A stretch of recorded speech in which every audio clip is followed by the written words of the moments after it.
Today we're going to talk about the first three terms, or first two presidential terms, under the Federalists and under George Washington as president. Now, Washington set up his cabinet appointments based on two criteria. First, he chose able men, men who he believed would be capable of doing the jobs they were assigned. Secondly, he chose a balanced mix of Northerners and Southerners. His cabinet appointments included Alexander Hamilton of New York for Secretary of the Treasury, Thomas Jefferson of Virginia, Secretary of State, Henry Knox of Massachusetts, Secretary of War, John Jay of New York, who would be his Supreme Court Chief Justice and still an advisor on his cabinet, and Edmund Randolph of Virginia as the Attorney General. Of his appointments, the two most important, as we will see, were Hamilton and Jefferson.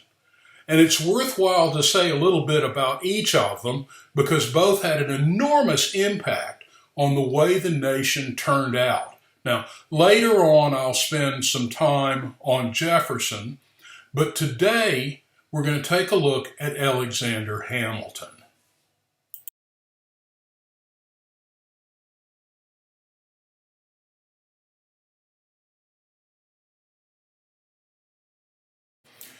Alexander Hamilton was born on the little island of Nevis in the Caribbean.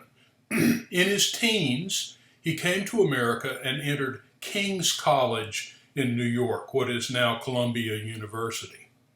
Now, there, while studying law, he was influenced by New York radicals who were leading the revolt against British authority. He published several revolutionary pamphlets, and after the war started, the American Revolution, he joined the Continental Army at the age of 22 and served as an officer of artillery. Now, under that service, George Washington met Hamilton and was extraordinarily impressed with Hamilton himself. Hamilton's personality, intellect, and leadership brought him to Washington's attention. Washington made him his principal aide, and toward the end of the war, his personal secretary, a job which was to last through Hamilton's life.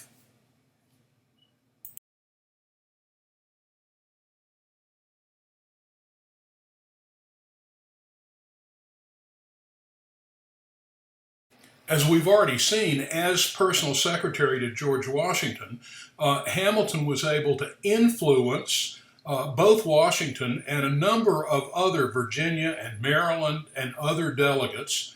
As a member of the Constitutional Convention, he would have a great effect, an important effect, on the thought and ongoing notions of how America should work at the convention. Brilliant and handsome, Hamilton had a shrewd understanding of law and economics. He envisioned the future of the United States as a great merchant and manufacturing nation. He saw the North as the industrial region of the country and believed that the South and West should be the providers of raw goods for use by Northern industry. Now, if you remember the colonial period, you remember this is exactly the way that Britain looked at the American colonies. The British believed that there should be very little industry in America, which should provide the raw goods for British industry in order to have a very strong mercantile economy.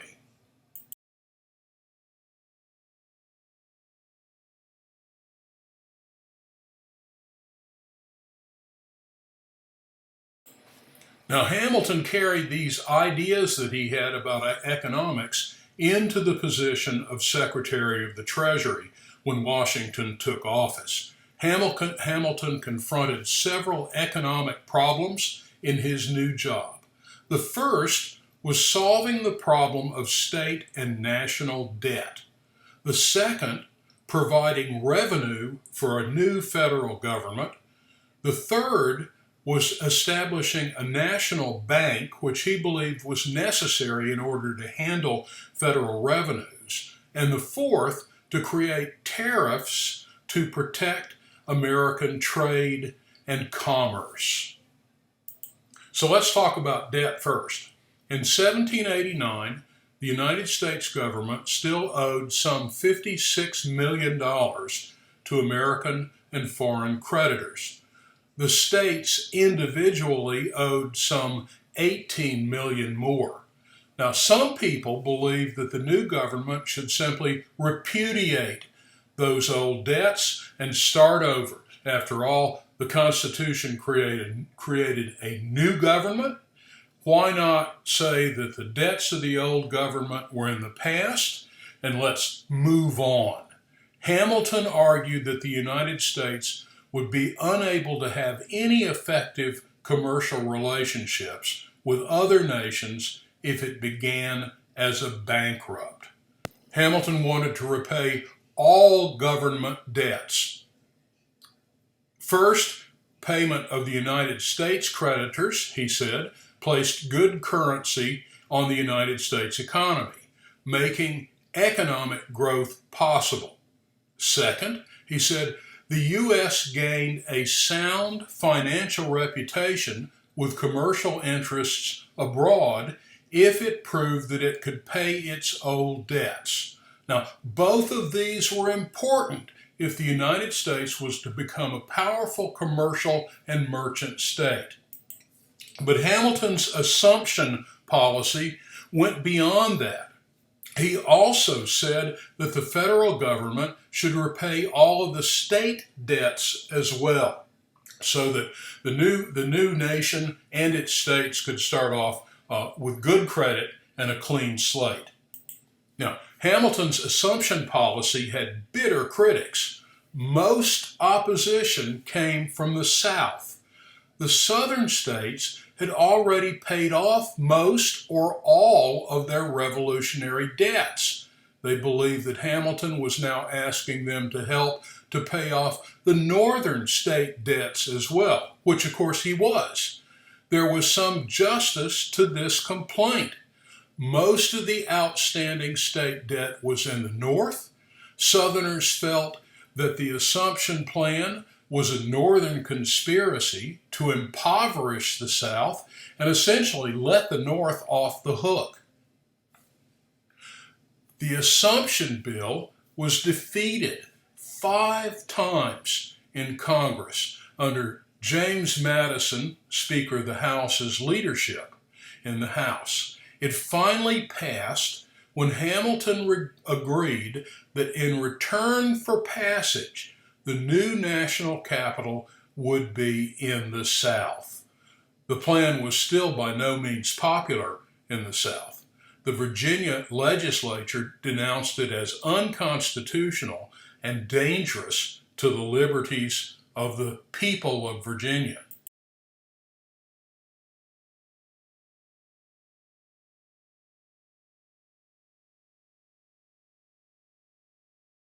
The next problem was how to secure national revenues. Hamilton chose to raise money in 3 ways. First, through tariffs and customs duties on imports, which would both put money in the federal treasury and also protect the fragile industrial growth in the Northeast. So first, tariffs and customs duties. Second, through excise taxes on domestic goods, especially distilled liquor.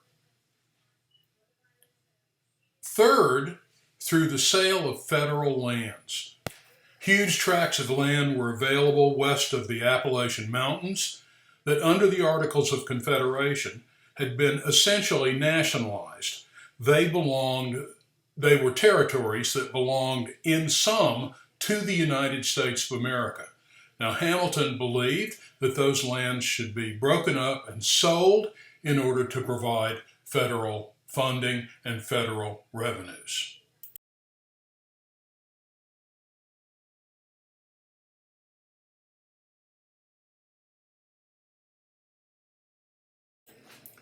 In order to establish a sound currency and also have a place to keep federal funds, Hamilton suggested that the United States create a national bank. This element of Hamilton's plan sparked a bitter debate on the nature of the Constitution. Hamilton asked Congress to charter a national bank that was private and yet supported by the national government.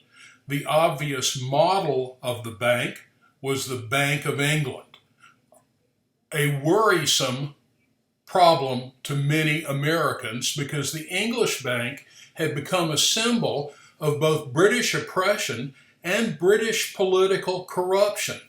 Southerners and small farmers everywhere feared, despised, and distrusted banks and bankers.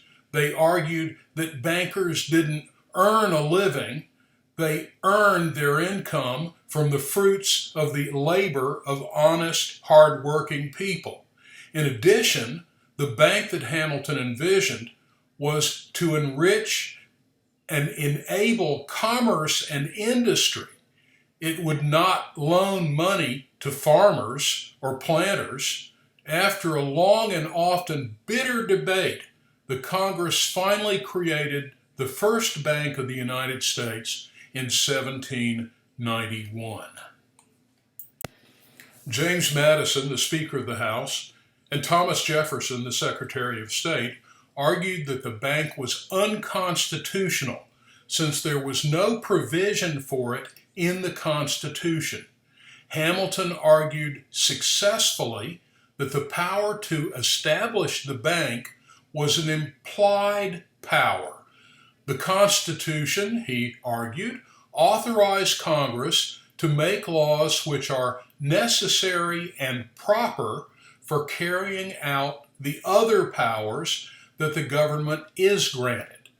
The Constitution gave the government the right to tax, to coin money, and to regulate commerce. All of these activities would be easier if the United States had a national bank. Washington was impressed by Hamilton's argument and signed the bank charter into law. Now, this was a turning point for Madison.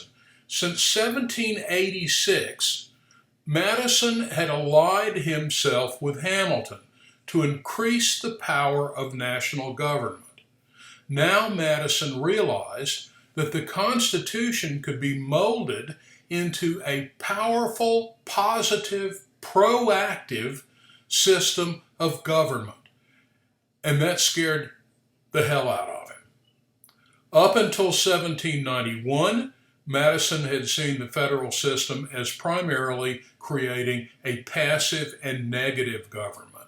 That is, a government that restrained the states without being too powerful or energetic itself. Hamilton's plans showed Madison that the federal system could also become economically and politically as powerful and therefore as potentially evil as the British system.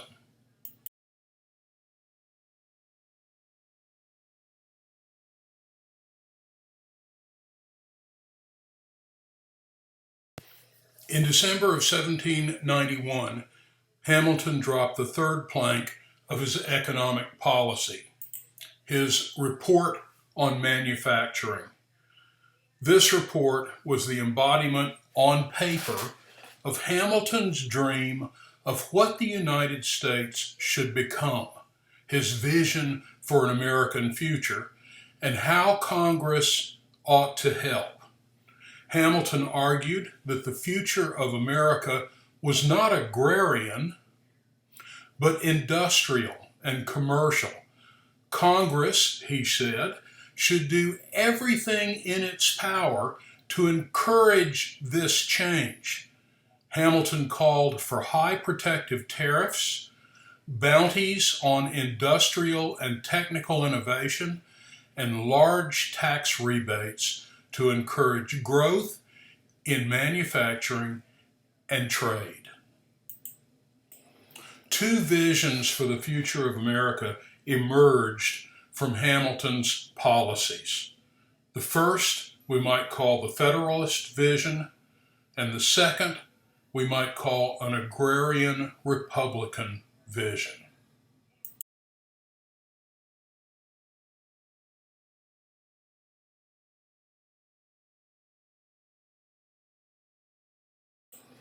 As we've seen, Hamilton envisioned an industrial North trading finished goods with Europe, and the American South and West buying those goods as well, but providing the raw materials to make them. For Hamilton, all regions would prosper under this system. He argued that the national government could promote industry because Congress had the power to do whatever it could to promote it, to promote the general welfare, as the constitutional prologue states. Now, Madison and other Southerners and some Westerners were horrified by this notion. First, they saw the policy as a plan to place the South and West in a sort of mercantile bondage to the North. This was not very different from what Americans had escaped from under the British colonial system. Why trade London and Glasgow, they asked, for Boston and New York? Secondly, if Hamilton's view became the vision of the future, then the government could use the General Welfare Clause to do pretty much anything. Southerners and Westerners began to wonder if Patrick Henry's fear that the federal government would become unlimited and despotic might not just be the case. So, two visions for the future of the United States began to emerge during the early 1790s. We've seen Hamilton's. Madison and Jefferson held on to the view that the United States should continue to be an agrarian republic, a republic of virtuous small farmers and planters. They placed their faith not in industry and commerce, but in the ability of the small, independent freeholder to choose their governors from a natural aristocracy of larger landholders.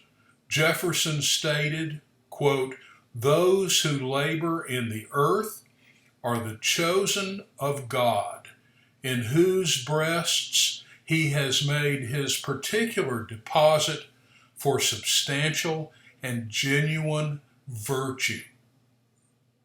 For Jefferson and Madison, when you can support your own family on your own land, only then are you truly free and independent of someone else. Cities and factories, they argue, destroy independence. If you work for someone else, if someone else supplies your daily bread, then you are in their debt to such an extent that you no longer have independence. You think as they think, argued Jefferson, you vote as they vote. Jefferson and Madison and their supporters were worried by the growth of industry and its effect on workers. And they were worried by the growth of banking and the corruption that they felt was inherent in the banking industry. They were especially worried that the power of the federal government might not be easy to constrain. For them, energetic, positive government was a threat rather than a support to individual liberty. Jefferson argued that federal government should not regulate and promote. It should deal with differences among and between the states. It should deal with international diplomacy, with national defense, and should leave everything else alone.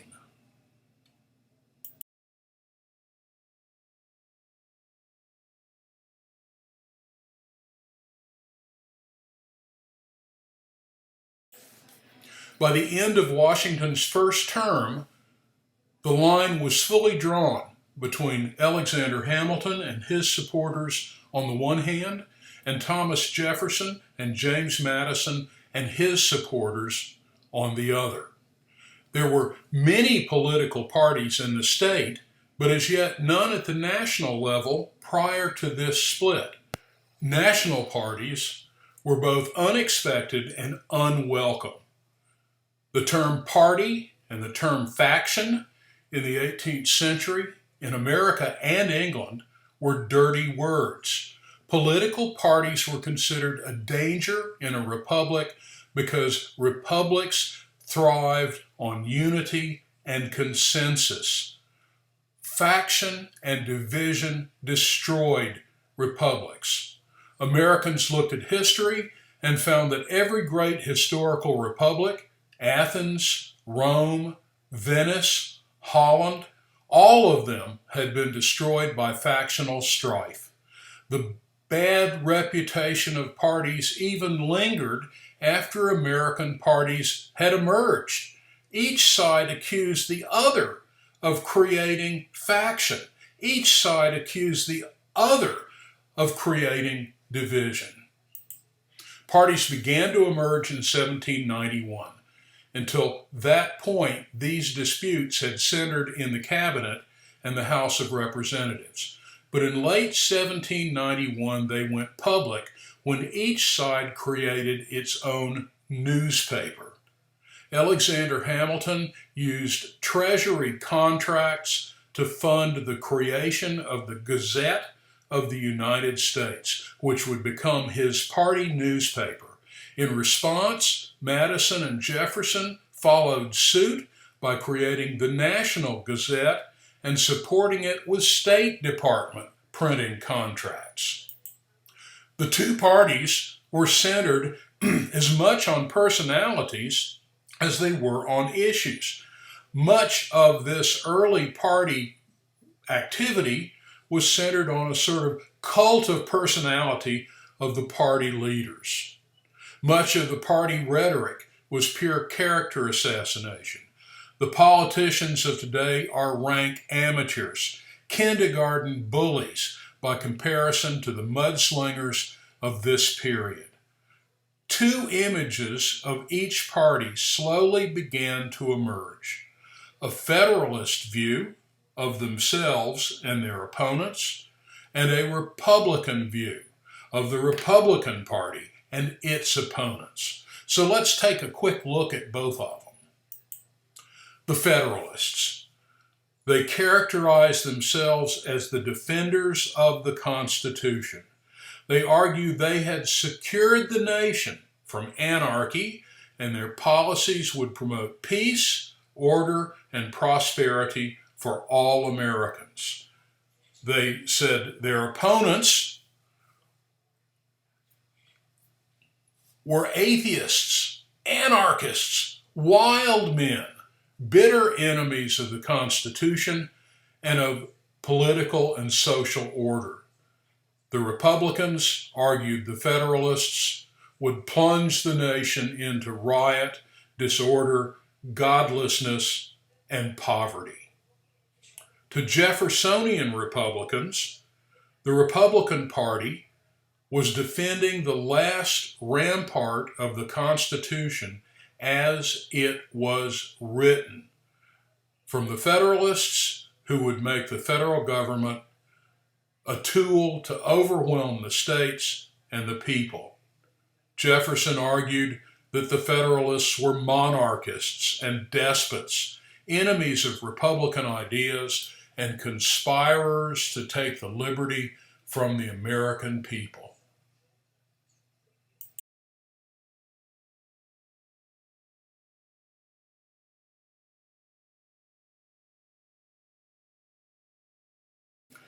The Federalists flexed their domestic muscle in an event called the Whiskey Rebellion. In doing so, they alienated many of their earlier supporters and at the same time sent a stark example of the absolute power of the new federal government.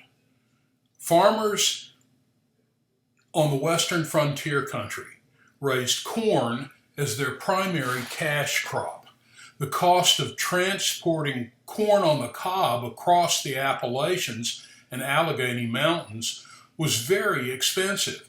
So the farmers distilled their corn into whiskey before they transported it. Distilled spirits were in great demand on the eastern seaboard, and prices for corn whiskey were more stable and considerably higher than corn prices. The farmers believed that Hamilton's excise tax on distilled liquor was unfair. They argued that the burden of paying for the federal government was placed almost entirely upon their shoulders. 4 counties in western Pennsylvania began to resist paying the tax. Washington issued a proclamation of warning, which was ignored. In 1794, violence broke out. Mobs attacked a federal inspector who was forced to flee for his life. The governor was afraid that he would lose his popularity among voters if he called out the militia, so he did nothing.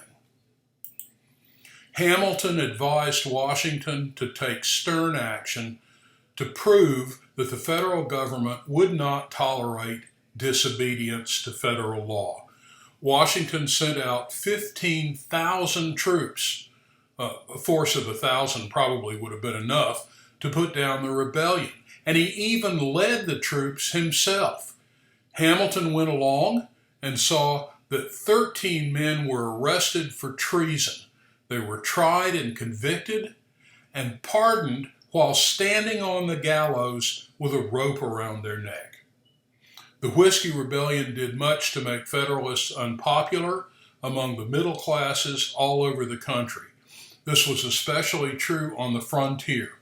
Frontiersmen felt that the federal government had been far too harsh on the Pennsylvania farmers and were using the excise tax on whiskey to tax the poor in favor of the rich. After all, they argued, there were no taxes on European wines or brandies. The taxes were all on domestic merchandise. As the popularity of the Federalists declined, people began to look elsewhere for leadership in the years to come. That leadership was to fall directly, if not immediately, upon the shoulders of Thomas Jefferson. The real crisis between Federalists and Republicans came, though, in the new nation's foreign policy relations. So let's take a look at those next.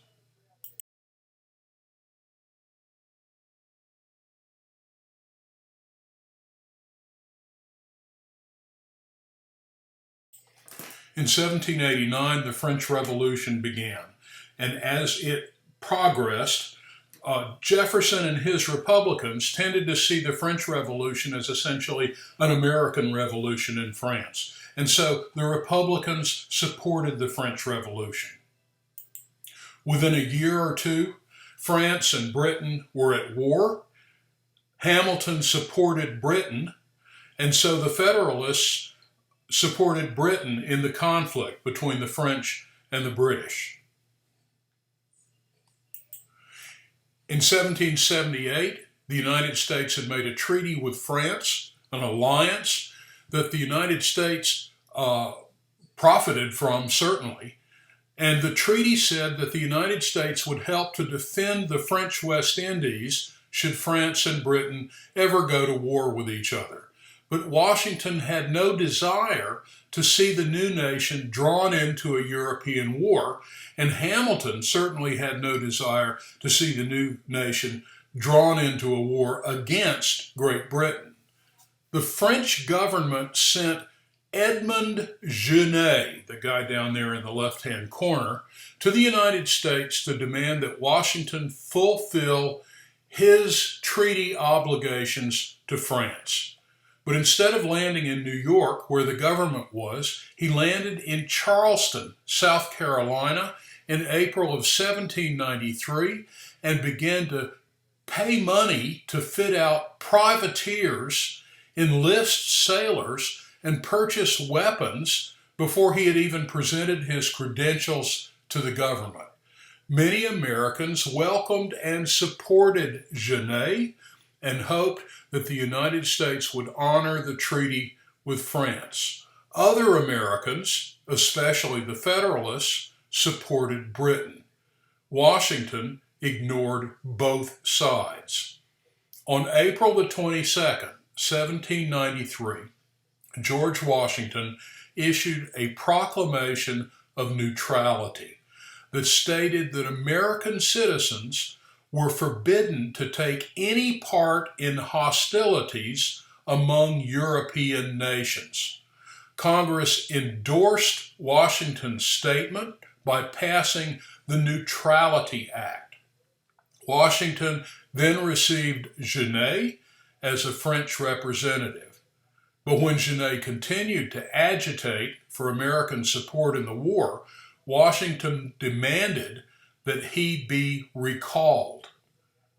But by this time, a new government had been established in France. The new government was hostile to the faction that had sent Genet.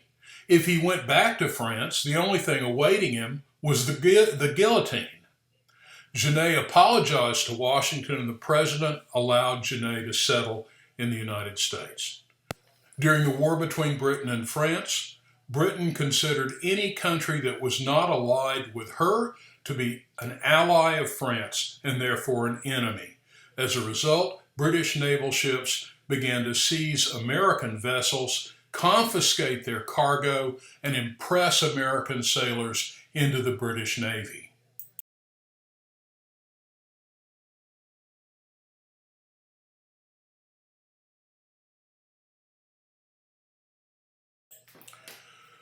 Because of this issue and several others related to the post-revolutionary treaty, Washington sent Chief Justice John Jay to London to negotiate an agreement with the British government. British offenses, as far as the Americans were concerned, included the following: her refusal to abandon her northwestern fur posts and forts in American territory, her policy of keeping Indians hostile to the American government, her failure to open up West Indian ports to United States commerce, British seizures of United States trading vessels in the French West Indies, and British impressment of American sailors. The British got the best of the negotiations. The treaty that resulted from the talks was fairly one-sided in favor of Great Britain. In large part, the reason that the treaty was so one-sided was the fact that Alexander Hamilton assured the British all the way through the treaty process that the United States would not make war on Britain no matter what the outcome. So the United States had no bargaining chip. It had no stick to go with the carrot. The resulting treaty stated that Britain would surrender her fur posts by June of 1796. They didn't. East Indian ports would be open to the United States. They weren't. No mention at all was made of impressment of sailors or of the seizures of United States ships and cargoes.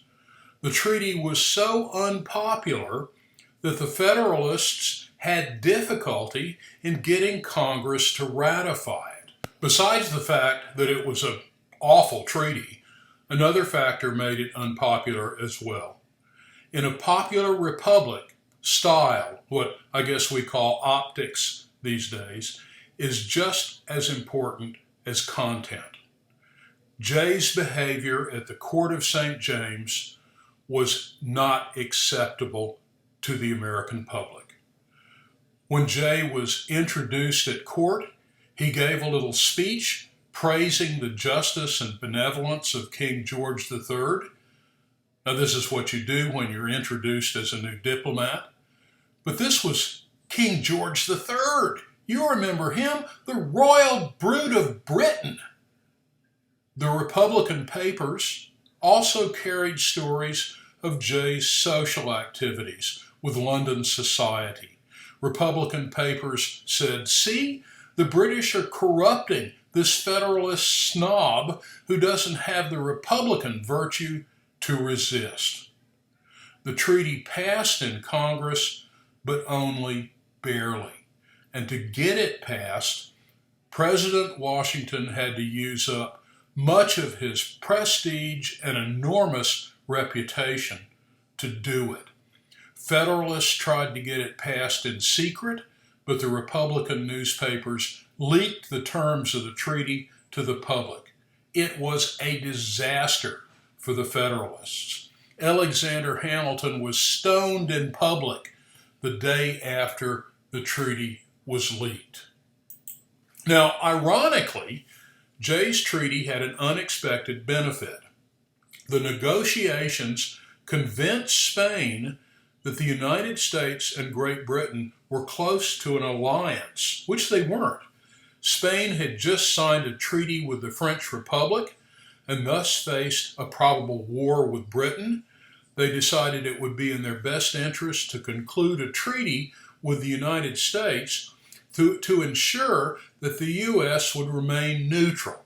In 1795, Spain concluded a treaty with an American diplomat named Thomas Pinckney. In it, they granted every demand that the American government had made to the Spanish since 1783. The treaty settled a dispute over the boundaries of Florida and Georgia. The Spanish agreed to stop Indian attacks into the United States from Florida. Most importantly, Spain gave American river vessels the right to navigate the Mississippi River and to transfer goods at the Port of New Orleans duty-free. That right was especially important to Western farmers who were able to trade and send their jugs of whiskey and bundles of furs down the Mississippi instead of over the rugged trails through the mountains in the east.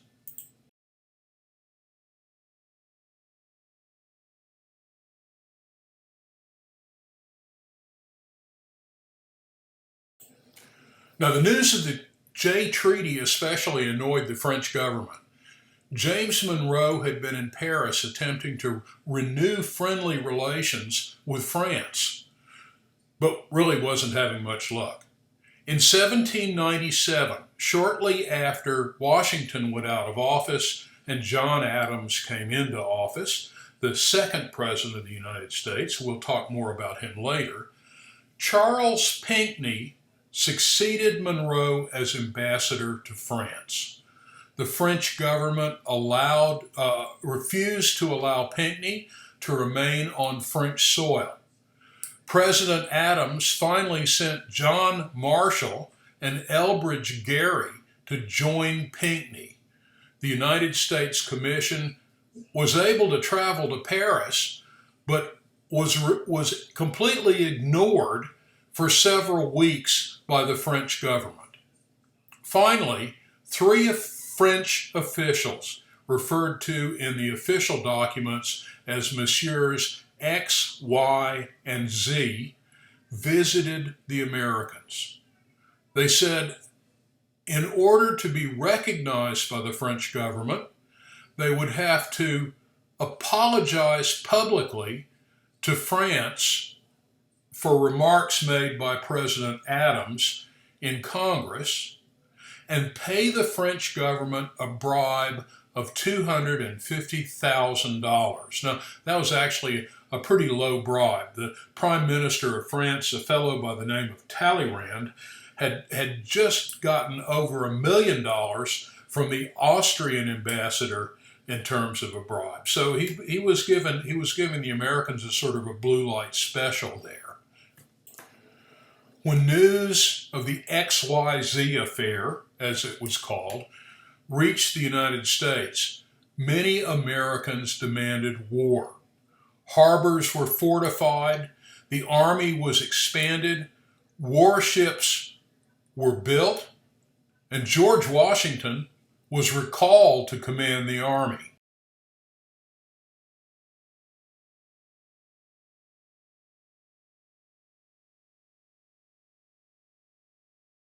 The United States thrust herself into an undeclared war with France, which is often called the quasi-war.